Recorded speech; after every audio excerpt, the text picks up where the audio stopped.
On day 2 of our Ireland road trip, we awoke in the beautiful Ashling Hotel in Dublin. Chris went downstairs to check out the weather and get some fresh air, while I made some instant coffee in our electric kettle.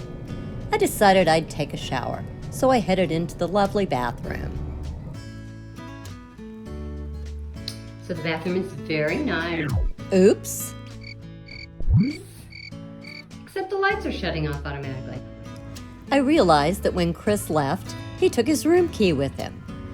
The room key is what activates the electric switches. No room key, no lights. Overall, the Irish seemed much more energy conscious than most of us in the US. After I showered and dressed, I met Chris downstairs in the lobby, and we headed to Chesterfield's for breakfast. The dining room was very elegant, and the service was impeccable. They host a breakfast buffet that features more than 100 items. They'll also make something to order for you.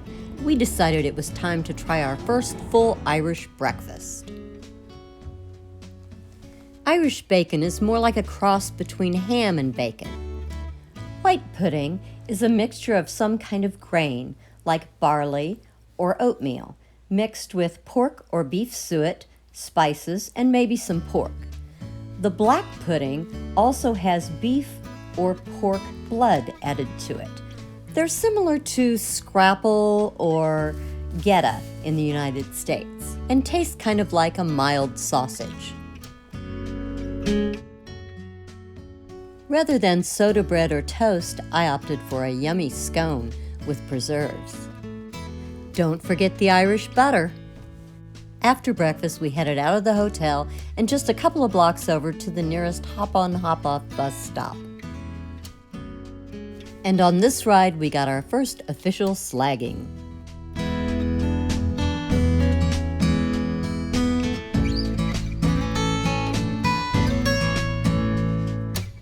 While the bus has entertaining commentary, it can also just be used as transport around town.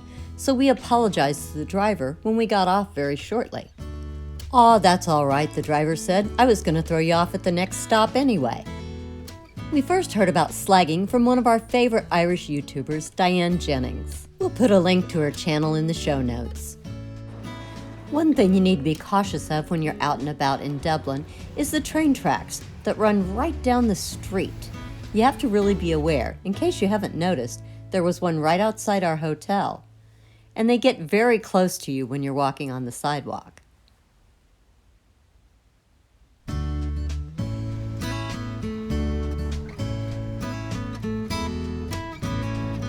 As we wandered the other side of the Liffey, we came across Church, a restaurant, bar, and cafe made out of an old church.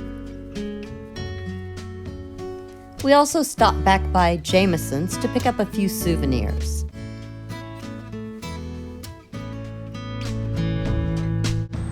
Near the Customs House on the north side of the River Liffey, we saw the Universal Links on Human Rights sculpture from Amnesty International. We were also able to see the Samuel Beckett Bridge, a cable-stayed swing bridge. It was a nice day, and we headed back across the River Liffey to the Merchant's Arch. This is the entrance to the Temple Bar area.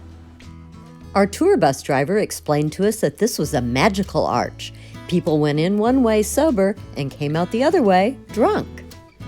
So Temple Bar is a neighborhood, a street, and a drinking establishment. It makes you feel like you've stepped back in time. Now, the question is, should you go to Temple Bar, the drinking establishment? Well, it has a reputation for overpriced drinks and being very touristy. It can also get super crowded, but it does have a great party atmosphere and live traditional Irish music. So you might as well go take a spin around the floor and see what you think. As we wandered around the neighborhood, soaking up the atmosphere, Chris noticed that there were some musicians hauling equipment down the street. So we weren't really surprised when just around the corner, we found the Irish Rock and Roll Museum and the Wall of Fame.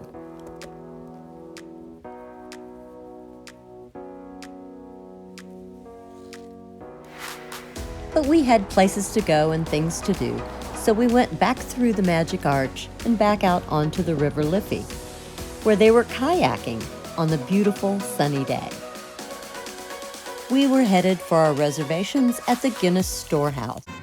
It's always a party at the most popular destination in all of Ireland. Here we're giving you just a quick run-through because we have a full-length video on Guinness Open Gate and the Storehouse. We attended Guinness Academy, experienced Guinness's version of the selfie, called a Stoutie, and visited the world-renowned Gravity Bar, where we had a pint and enjoyed the phenomenal views. After picking up some souvenirs, we headed back to our home away from home in Stoneybatter and found Nancy Hands restaurant and pub for dinner. Nancy's was one of the first pubs in Ireland to be owned by a woman. It has some amazing historical collections, and we'll link to a video down below. But our favorite part of it was the patrons and the co-owner, Dom O'Sullivan, who provided good-natured banter and another slagging. Dinner was wonderful, traditional Irish comfort food. Chris had the fish and chips, 2 thumbs up. Di had a rich, creamy seafood chowder served with brown bread. We got a good night's sleep, and the next morning we're up and out of the hotel early, taking a taxi to pick up our rental car. Because of the narrow roads in Ireland, we'd reserved a smaller car, but due to a snafu in our reservations, we ended up with a large Kia Sportage. On the bright side, it was brand new, a hybrid, an automatic, and had satellite navigation. And it was more comfortable for Chris's 6-foot frame. Okay, so we are on the N4. We made it out of Dublin from the car rental place. And we're using sat-nav on the car to get us from point A to point B. And we're headed to Athlone, to Sean's bar, and then on to Galway. And Chris is doing a stellar job of driving. And we'll see you near Athlone. Thanks so much for watching this week's video. We hope you enjoyed it. We publish a new video every Wednesday. So, if you'd like to watch more of our videos, press this button over here. And if you'd like to subscribe, press this button with our faces on it. Thank you. We'll see you next week.